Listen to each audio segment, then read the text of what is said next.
নমস্কার বন্ধুরা, পাখির দুষ্টুমি চ্যানেলে তোমাদের সবাইকে স্বাগত। আশা করি তোমরা সবাই ভালো আছো, আমরাও ভালো আছি। অনেকদিন ধরেই কাজকর্ম করতে পারছিলাম না, আবার শুরু করেছি। তো কদিন ধরেই তো বৃষ্টি শুরু হয়েছে, তার মধ্যে এই 2-3 দিন ধরে অসম্ভব বৃষ্টি হচ্ছে। দেখো, ছাদে এসেছিলাম জামা কাপড় নিয়ে, রোদ উঠেছিল, তো শুকোতে দেওয়ার পরই এই রকম বৃষ্টি পড়তে শুরু করে দিয়েছে। কি করব, জামা কাপড় তুলে বৃষ্টির দেখতে আরম্ভ করলাম। প্রচুর জোরে বৃষ্টি পড়ছে, সকাল থেকেই আরম্ভ হয়েছে। একবার করে বৃষ্টি সরে যাচ্ছে, রোদ উঠছে, আবার বৃষ্টি।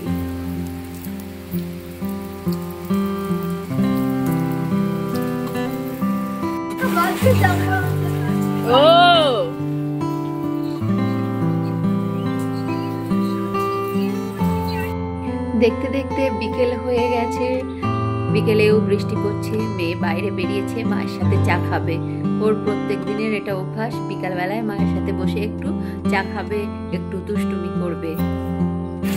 আর পিসিমণির পা ভাঙার পর থেকে পিসিমণি ডাইনিংয়েই থাকে, ওয়াকারে মাথা দিয়ে একটু রেস্ট নিচ্ছে। আর ডেজি বৃষ্টিতে এখানে দেখো, টেবিল এখনো ফাঁকা। আর বাইরে তো প্রচুর বৃষ্টি পড়ছে।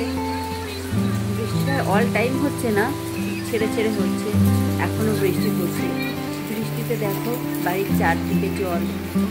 মুষলধারে বৃষ্টি হলে এইগুলো জলে থই থই করে। এখন তো জলটা কম। আর বারান্দাটা যেখানটা আমরা বসি বিকালে একটু সবাই মিলে, এখানটাও জল জমে গেছে।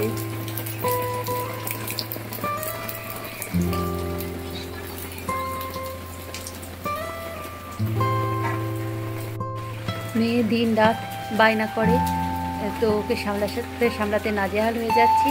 আর আজকে আমাদের কি হচ্ছে, চলো রান্নাঘরে যাই। মুগের ডাল, সেদ্ধ চাল আর আতপ চাল, মটরশুঁটি, এদিকে কাঁচা লঙ্কা, সমস্ত কিছু নিয়ে জোগাড় শুরু হয়ে গেছে। আর বাঁধাকপির তরকারি হবে। কাকা বাঁধাকপিটা সেদ্ধ করে নিয়েছে, আজকে কাকিমার ছুটি, কাকাই রান্না করে দিচ্ছে বিকালটায়। এদিকে বাঁধাকপির জল ঝরাতে দিয়ে আলুগুলো ভাজা হয়ে গেছে। কত দ্রুত কাকা রান্না করছে, বড় ওভেনে হচ্ছে রান্নাটা। বাঁধাকপি হয়েই গেল, দেখতে তো খুব সুন্দর হয়েছে। আর হবে চাটনি, কাঁচা লঙ্কা দিয়ে কাকা টমেটোর চাটনি বানাবে। টমেটোগুলো তেল লঙ্কার উপর দিয়ে দিয়েছে।